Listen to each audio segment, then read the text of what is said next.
নমস্কাৰ সকলোকে স্বাগতম জনাইছো পুনৰ গুৱাহাটী হাইকোৰ্টৰ CW এক্সামৰ এক্সপেক্টেড জিকে সিৰিজটোলৈ আজিৰ ভিডিওটোৰ পাৰ্ট 2 হৈছে 4 ইয়াৰে আগৰ তিনিটা পাৰ্ট যদি আপোনালোকে চোৱা নাই প্লেলিষ্টৰ লিংকটো দিয়া আছে তাত ক্লিক কৰি আগৰ পাৰ্ট কেইটা চাই ল'ব পাৰে তো আজিৰ ভিডিওটোত টোটাল 25টা কোৱেশ্চন আছে শেষত আপোনালোকৰ বাবে এটা কোৱেশ্চন এৰি থোৱা আছে গতিকে ভিডিওটো আপোনালোকে শেষলৈকে চাব 1 ফেব্ৰুৱাৰী তাৰিখে এক্সাম সকলোৱে ভালদৰে প্ৰিপাৰেচন কৰক আৰু এতিয়ালৈকে আপোনালোকে যদি টেলিগ্ৰাম চেনেলটোত জইন হোৱা নাই তেনেহ'লে কিউআৰটো স্কেন কৰি জইন হ'ব পাৰে নাইবা এই লিংকটো ডেছক্ৰিপশ্যন বক্সত দিয়া আছে ইয়াত ক্লিক কৰিও টেলিগ্ৰাম চেনেলত জইন হ'ব পাৰে প্ৰথম প্ৰশ্নটো হৈছে the first internal emergency was proclaimed by প্ৰথম আভ্যন্তৰীণ জৰুৰীকালীন অৱস্থা কোনে ঘোষণা কৰিছিলে তো ফাৰ্ষ্ট ইণ্টাৰনেল ইমাৰ্জেঞ্চি ঘোষণা কৰা হৈছিলে 1975 চনৰ 25 জুন তাৰিখে তো এইটো কোনে ঘোষণা কৰিছিলে ফখৰুদ্দিন আলী আহমেদ তেতিয়াৰ প্ৰেসিডেন্ট আছিলে তেখেতে এই ফাৰ্ষ্ট ইণ্টাৰনেল ইমাৰ্জেঞ্চিটো ঘোষণা কৰিছিলে নেক্সট কোৱেশ্চনটো হৈছে হোৱাট ইজ দ্য আদাৰ name of vitamin B2 vitamin B2 ৰ আন নামটো কি হিমোগ্লোবিন ডেক্সট্ৰছ থাইমিন নে ৰিবোফ্লেভিন তো অপচন D2 হ'ব শুদ্ধ উত্তৰ ভিটামিন B2 ৰ আন এটা নাম হৈছে ৰিবোফ্লেভিন ইয়াৰ লগতে থিয়ামিন হৈছে ভিটামিন B1 ৰ আন এটা নাম ডেক্সট্ৰছ হৈছে গ্লুকোজৰ আন এটা নাম এটো মনত ৰাখিব নেক্সট কোৱেশ্চনটো হৈছে the first country to pass right to information act তথ্য জনাৰ অধিকাৰ আইন প্ৰণয়ন কৰা প্ৰথমখন দেশ কোনখন আছিল ভাৰত আমেৰিকা যুক্তৰাষ্ট্ৰ নিউজিলেণ্ড নে ছুইডেন তো তথ্য জনাৰ অধিকাৰ আইনখন প্ৰণয়ন কৰিছিলে প্ৰথমখন দেশ এইখন হৈছে ছুইডেন দেশখনে অপচন D2 হ'ব শুদ্ধ উত্তৰ 1766 ত প্ৰথমবাৰ তেওঁলোকে প্ৰণয়ন কৰিছিলে নেক্সট কোৱেশ্চনটো হৈছে the primary beneficiaries of domestic violence act আৰ ঘৰুৱা হিংসাৰ আইনৰ প্ৰাথমিক লাভালাভকাৰী কোন primary beneficiaries of domestic violence are women's and children option C2 হ'ব শুদ্ধ উত্তৰ নেক্সট কোৱেশ্চনটো হৈছে the pilotless target aircraft of India এই চাৰিখনৰ লক্ষ্য সৰহ অগ্নি পৃথিৱী এই চাৰিখন এয়াৰক্ৰাফ্ট হয় ইয়াৰে ভাৰতৰ পাইলটবিহীন লক্ষ্য বিমান কোনখন হয় লক্ষ্যখন হৈছে ভাৰতৰ পাইলটবিহীন লক্ষ্য বিমান নেক্সট কোৱেশ্চন হৈছে the main fuel for the body to produce energy is শৰীৰত শক্তি উৎপাদনৰ মূল ইন্ধন কোনটো কাৰ্বহাইড্ৰেট প্ৰটিন চৰ্বি নে ভিটামিন তো শৰীৰত শক্তি উৎপাদনৰ মূল ইন্ধনটো হৈছে অপচন এ কাৰ্বহাইড্ৰেটৰ পৰা আমি শক্তি পাওঁ কোৱেশ্চনটো হৈছে who decides the bill is a money bill or not এখন বিল ধনৰ বিল হয় নে নহয় সেইটো কোনে সিদ্ধান্ত লয় অপচনত দিয়া আছে vice president speaker of Lok Sabha নে ফাইনেন্স কমিশন তো এখন বিল মানি বিল হয় নে নহয় সেইটো ডিসাইড কৰে স্পিকাৰ অফ লোকসভাই অৰ্থাৎ লোকসভাৰ অধ্যক্ষই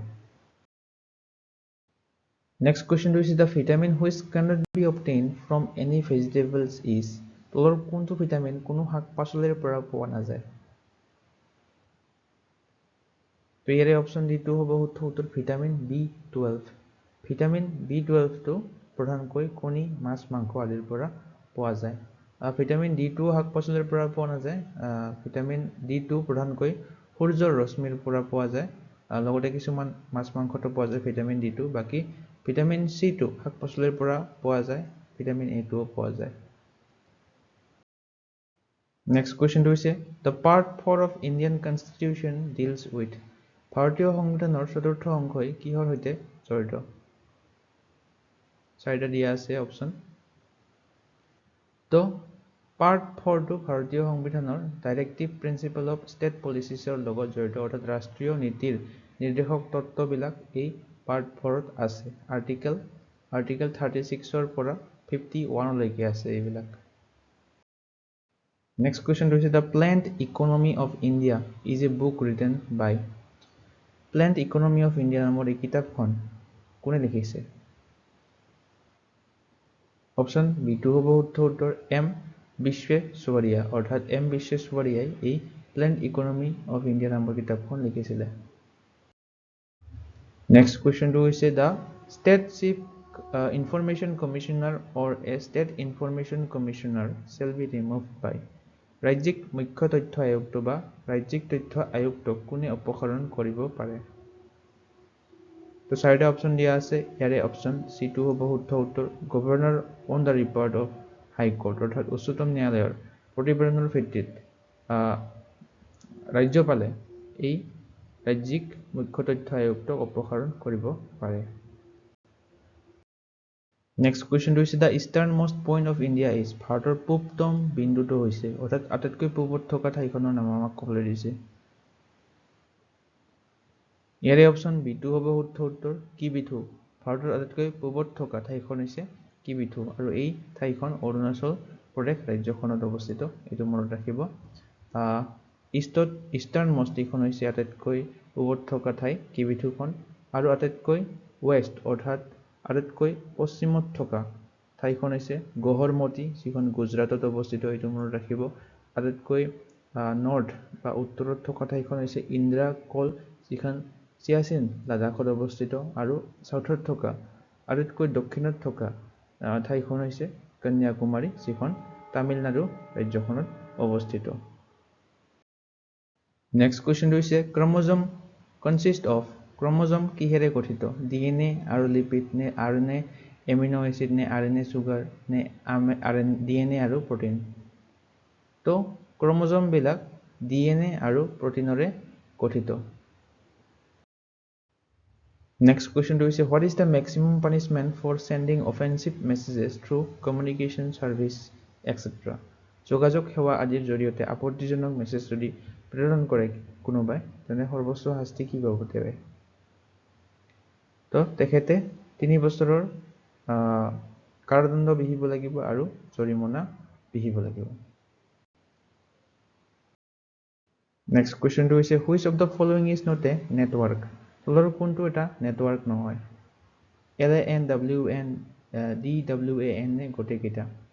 তো LAN টো এটা নেটৱৰ্ক হয়, WAN টো এটা নেটৱৰ্ক হয়, DWAN এইটো এটা নেটৱৰ্ক নহয়। তো অপশ্যন C2 হ'ব শুদ্ধ উত্তৰ। ইয়াৰ লগতে LAN-ৰ সম্পূৰ্ণ ৰূপটো মনত ৰাখিব।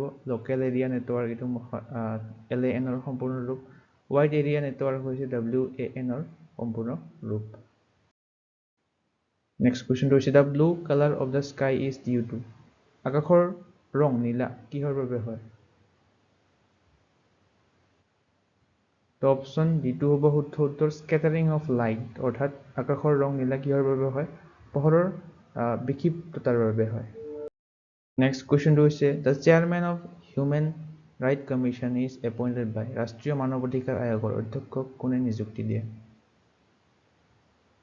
অপশ্যন A প্ৰেচিডেণ্ট, অৰ্থাৎ ৰাষ্ট্ৰপতিয়ে ৰাষ্ট্ৰীয় মানৱ অধিকাৰ আয়োগৰ অধ্যক্ষক নিযুক্তি দিয়ে। আৰু বৰ্তমান কাৰেণ্ট ৰাষ্ট্ৰীয় মানৱ অধিকাৰ আয়োগৰ অধ্যক্ষজনৰ নাম হৈছে শ্ৰী জাষ্টিছ ভি ৰামা সুব্ৰমণিয়ম। তো এইটো মনত ৰাখিব।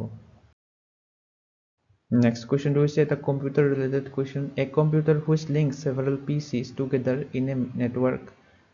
নেটৱৰ্কত কেইবাটাও পাৰ্চনেল কম্পিউটাৰ অৰ্থাৎ কম্পিউটাৰক সংযোগ কৰা কম্পিউটাৰটোক কি বুলি কোৱা হয়? তো মেইন সেই কম্পিউটাৰটোক কোৱা হয় ছাৰ্ভাৰ বুলি। অপশ্যন A2 হ'ব শুদ্ধ উত্তৰ। নেক্সট কুৱেশ্যনটো হৈছে Oil India Company Limited has its plant and headquarters at তেজ in Assam. Oil India Company লিমিটেডৰ কাৰখানা আৰু মুখ্য কাৰ্যালয় অসমৰ কোনখন ঠাইত অৱস্থিত? ডিগবৈ, মৰাণ, নুনমাটি, দুলিয়াজান? অপশ্যন D দুলিয়াজানত অৱস্থিত, ডিব্ৰুগড় জিলাৰ।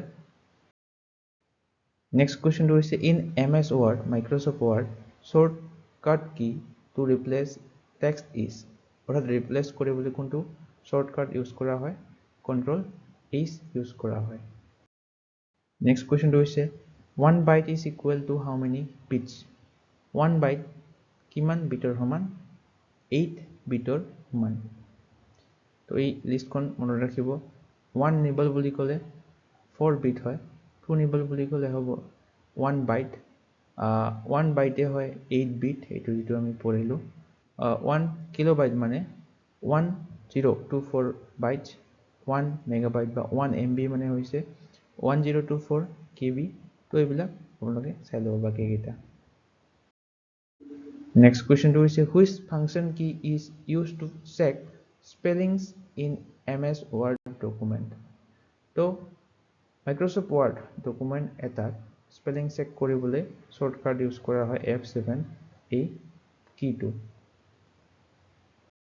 Next question to is what is the normal blood pressure of a young male human being? So very important question. এজন ডেকা মানুহৰ স্বাভাৱিক ৰক্তচাপ কিমান থাকে? Option B2 হ'ব শুদ্ধ উত্তৰ 120/80 মিলিমিটাৰ of mercury অৰ্থাৎ এজন নৰ্মেল এজন young male humanৰ blood pressure হৈছে 120/80 millimetre of mercury. Next question to is My Experiment with Truth. এইখন এখন অটোবায়োগ্ৰাফি হয় কাৰ আত্মজীৱনী হয় এইখন মহাত্মা গান্ধীৰ অটোবায়োগ্ৰাফি হয় এইখন My Experiment with Truth. Next question to is Bododrova is the birthplace of which Vaishnava saint? Bododrova কোনগৰাকী বৈষ্ণৱ সন্তৰ জন্মস্থান নিশ্চয় সকলোৱে জানে শ্ৰীমন্ত শংকৰদেৱৰ জন্ম হৈছিল বদোদ্ৰৱা ঠাইখনত সো বদোদ্ৰৱা ঠাইখন শ্ৰীমন্ত শংকৰদেৱৰ জন্মস্থান তো আজিৰ ভিডিওটোৰ কোৱেশ্চনটো হৈছে what is the Bata famous for Bata কিহৰ বাবে বিখ্যাত হয় এটা জোতা কোল্ড ক্ৰীম কাৰনে স্কুটাৰ কোম্পানী হয় তো এই চাৰিটা অপচনৰ কোনটো শুদ্ধ হয় আপোনালোকে কমেন্ট কৰি জনাব বাকি আজিৰ ভিডিওটো চাই আপোনালোকে কেনে পালে কমেন্ট সেকশনত জনাবলৈ নাপাহৰিব লাইক এটা কৰিব শেয়াৰ এটা কৰিব লগতে এসেনশিয়াল ষ্টাডি জন চেনেলটো সাবস্ক্ৰাইব কৰি ল'ব এনে ধৰণৰ কন্টেন্ট আগলৈ পাই থাকিবৰ বাবে আজিলৈ মানে ধন্যবাদ